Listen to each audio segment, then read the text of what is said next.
Hey everyone, just wanted to pop in today and show you guys a really easy way to roast a squash or a pumpkin. This is how I make all my puree for pumpkin pies, pumpkin anything you want to make. It's super easy, so I'll go ahead and share with you. This is going to be the short portion. We're just getting the squash prepared and ready to go in the oven. So you want to start your oven at 350. Get it heated up, and you're going to cook your squash depending on the size, anywhere from a half an hour to an hour. A normal sized, let's see, I'll show you this is a kabocha squash, excellent for making pumpkins. There's lots of different varieties of them. They're actually better for making pumpkin than pumpkin pie pumpkins are. The flavor and the texture is perfect. You don't end up with pumpkin pie filling that's really runny or too dry. So this pumpkin will probably cook or the squash will cook for about 45 minutes.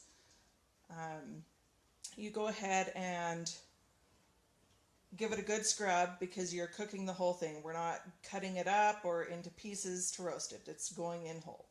So cut it all up. Yes, it is. This one seems huge, but keep in mind you'll be taking all the seeds out.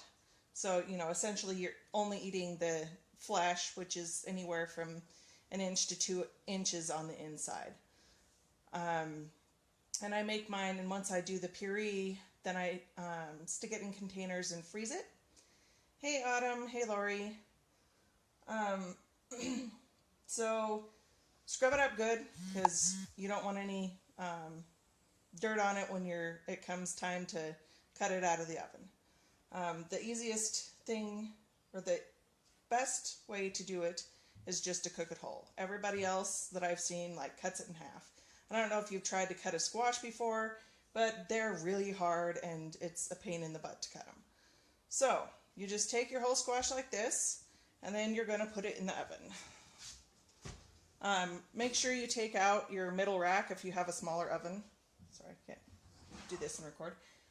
So that your squash fits in there nicely.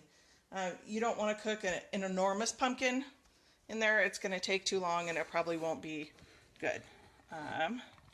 So we'll move our squash into the oven over here. Try not to drop it on the ground. I place it in a baking dish because it tends to ooze a little bit, and you don't want to get all the stinky drippings everywhere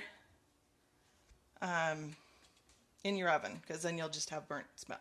So you just stuck it in there, shut your door, and set your timer for about 30 minutes, and go ahead and check it at 30 minutes just to see. The easiest way to tell if it's done is to take a butter knife and stick it in the side. If the butter knife does not slide in there easily, then it's not done. When it's done, it's going to be pretty soft, and some of them will actually even cave in once you take them out of the oven.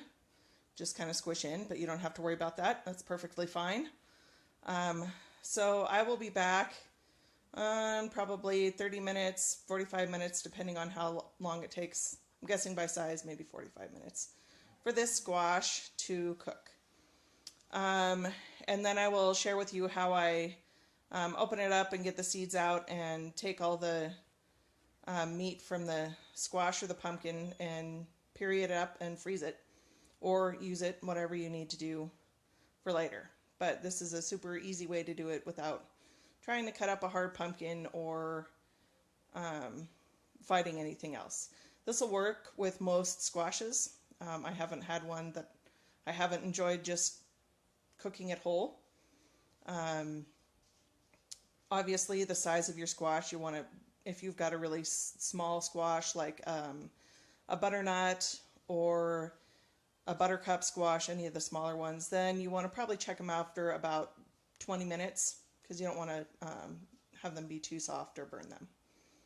So anyhow, I will be back after a little while to share with you what it looks like when it comes out. So go ahead and come back this afternoon and check it out. Thanks all for watching. Bye.